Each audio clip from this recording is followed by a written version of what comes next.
el hecho de que además me enrollo como las persianas. Pero bueno, yo comienzo y ya veremos cómo acabamos. Primero voy a comenzar con una advertencia que me hicieron el primer día de la carrera. Cuando llegamos a clase, el profesor nos dijo: ojo, derecho y justicia no son lo mismo. ¿De La justicia es aquello que consideramos que es, valga la redundancia, justo, y el derecho es aquello que establecen las leyes, y nunca tiene por qué ser lo mismo, ¿de acuerdo? Entonces, esto es importante saberlo porque, de hecho, deberíamos, si atendemos a, digamos, qué es la palabra derecho, la palabra, digamos, todo el régimen jurídico, atendemos a su etimología, a su origen, es bastante simple. Tenemos que atender a que, uno, derecho viene siendo aquello que no está torcido.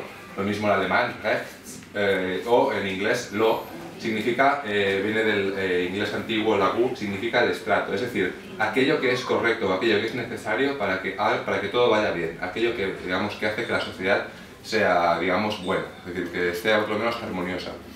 Así es que comenzamos con una base, y es que el derecho es aquello bueno, aquello, digamos, que sustenta una sociedad. Como ha dicho bien Elena, el derecho es principalmente un conjunto de normas dictadas por una autoridad a la que todo el mundo le hace caso. Eso es muy importante. Las normas tienen que ser cumplidas, si no, no es derecho, ¿de acuerdo? O sea, si alguien dice, por favor, me pasas la sal, eso, por así decirlo, es como una especie de instrucción, pero eso no es derecho, porque te la puedo pasar o no. Sin embargo, si el juez dice, pásame la sal, o si no, viene una sanción aparejada, está clarísimo que eso es derecho. Entonces, el problema que tenemos con el derecho es que el derecho va siempre unido a la moral, ¿de acuerdo? Esto es básico. La moral es aquello que nosotros creemos que es bueno. Pero la pregunta es, ¿son lo mismo el derecho y la moral? Realmente podría decirse que sí, que el derecho siempre se inspira en la moral, pero ojo, el derecho y la moral no son lo mismo. De hecho, veremos muchas situaciones en las cuales en los tribunales se toman decisiones que al final no son morales, o la sociedad no las entiende como morales. O que gran parte de la sociedad considera que son inmorales. Por ejemplo, el hecho de que alguien que es muy rico se pueda permitir una mejor defensa, unos mejores abogados y salga libre, mientras que alguien que es pobre quizás no se los pueda permitir y salga culpable. Eso no lo consideramos moral, pero sin embargo es algo jurídico, es algo de derecho. Entonces, lo importante es que tengamos claro que moral y derecho no son lo mismo, sin embargo, el derecho sale de la moral. Cada sociedad tiene una moral, ¿de acuerdo? No es lo mismo la moral de la sociedad ucraniana que la moral de la sociedad de Zimbabue, que la moral de la sociedad española, si es que se puede hablar de una sola moral por cada una de esas sociedades. Sin embargo, lo que sí que es importante que sepamos es que el derecho es ese conjunto de normas que una autoridad ha sacado adelante. Sin embargo, ¿qué autoridad estamos hablando? El derecho, por ejemplo, en las ciudades griegas era únicamente aquel conjunto de normas que cada ciudad tenía.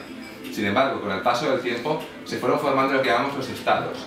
Pero es importante que sepamos que el derecho regula las sociedades, no los estados. Los estados actualmente son quienes hacen las normas, pero sin embargo no son los únicos que también son los principales productores de normas, pero no son los únicos. Tenemos, por ejemplo, la Unión Europea no es un estado y también tiene su propio derecho. Tenemos, por ejemplo, la comunidad de estados independientes con Rusia, Bielorrusia, Ucrania, que también hace derecho y no es un país, no es un estado, no es un país. Entonces, esto es importante que lo tengamos visto. ¿Por qué? Porque pese a que el derecho regule las sociedades, hoy en día el principal productor, hemos dicho, son los estados. ¿Esto a qué nos lleva? Hoy en día podemos ver que los estados se encuentran con situaciones en las cuales pueden regular una situación, por ejemplo, un matrimonio, por ejemplo, una empresa, y a la vez, la podría regular siempre que pase dentro de ese país, se puede regular siempre igual. Por ejemplo, un matrimonio. Un matrimonio, si yo me caso en Crimea, es lo mismo que si yo me caso en Kiev. En principio todos decimos, la ley de Ucrania, siempre que pase en Ucrania, se aplica en Ucrania, ¿de acuerdo? Sin embargo, veremos situaciones en las cuales existen diferencias externas e internas. Es decir, por ejemplo, aquí Crimea, si no me equivoco, es una región autónoma, a diferencia del resto de los oblats. ¿Eso qué implica? Tienen sus propias producciones de derecho, ¿de acuerdo? Esto es importante saberlo. Primer punto para Yuri. Entonces, aquí iremos viendo el derecho, principalmente, iremos viendo que en una región puede decidir unas situaciones diferentes a las que podría decidir en otro lugar. Por ejemplo, en Estados Unidos hay estados donde está penado, por ejemplo, cosas muy raras como tener sexo con animales, y sin embargo en otros lugares no lo está, dentro del mismo país. Entonces esto es curioso que lo veamos porque dentro de un mismo país el derecho puede variar.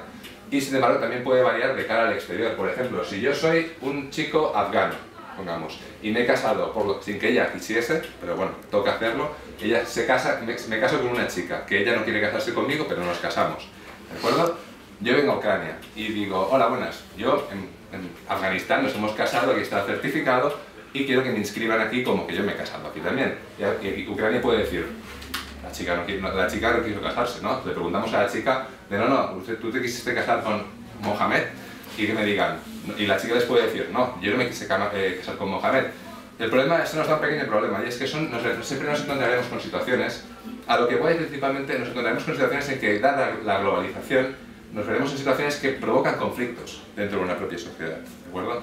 Por ejemplo, el matrimonio gay, ¿de acuerdo? El matrimonio gay en España es posible, la gente se casa. Sin embargo, si yo me caso con un chico gay en España y vengo a Ucrania, mi matrimonio para Ucrania no es válido. Entonces, o si por ejemplo pongamos un aborto, en España es legal abortar, sin embargo en otro país puede ser un delito, porque yo, pongamos, he matado a un niño. Entonces eso nos puede poner en problemas, porque la globalización anteriormente era, digamos, una situación muy compleja. Anteriormente la gente no se movía de su país, por lo cual estas situaciones nunca se daban. Sin embargo, hoy en día sí que se dan, ¿de acuerdo? Hoy en día tenemos situaciones en las cuales, por ejemplo, leíamos hoy la empresa ID de Marjomi, le han quitado sus activos y principalmente lo que eso quiere decir es que le han quitado los activos que tiene en Ucrania. Sin embargo, ¿por qué le han quitado los que tienen en Ucrania y no le han quitado, por ejemplo, los que tienen en Estados Unidos? ¿De acuerdo? El derecho, así, pues, digamos, en la internacionalización, en la globalización, ha llevado a situaciones en las cuales es insostenible a veces ver situaciones, ¿de acuerdo? Ver como situaciones sociales. Ello va a hacer que, sobre todo, nos encontremos con situaciones complejas que no van a ajustarse a los cánones de la justicia, que os hablábamos antes. Podría ser, el ejemplo más claro para ello va a ser, por ejemplo, el caso de la ablación genital femenina. Existe en España el caso de que chicas marroquíes o chicas, digamos, africanas, particularmente africanas, no tanto marroquíes, sino subsaharianas, van a África de vacaciones en verano y sus padres pues practican lo que se llama la ablación genital. ¿Sabéis lo que es? Es cortar parte de clítoris, etc. Porque el Islam, cierta rama lo dice. Eso es peligroso porque, claro, vuelve a España y, sin embargo, allí está permitido, de hecho, allí es lo que se tiene que hacer, sin embargo, en España eso constituye un delito.